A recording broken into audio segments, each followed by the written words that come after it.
When you think of cybersecurity, you might think of it as an IT issue. In reality, it's a business-wide priority. From your CEO to your newest hire, everyone needs to be trained in cybersecurity. Why?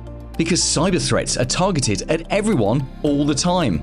Criminals send out phishing emails which pretend to be from a person or company you trust. It only takes one employee to click one bad link to give them access to your system and potentially put everyone at risk. There are several ways to train your team. Online courses are great for flexible learning. People can go at their own pace. In-person or virtual workshops can be effective for hands-on learning. And interactive training is the most effective. Why? Because it engages people with real-world scenarios, making the lessons stick.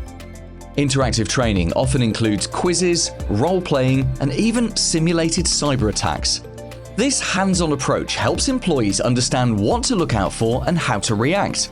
But training needs to be a regular, not just a one-time thing. You wouldn't train for a marathon once and expect to be fit forever, right? Cybersecurity is the same.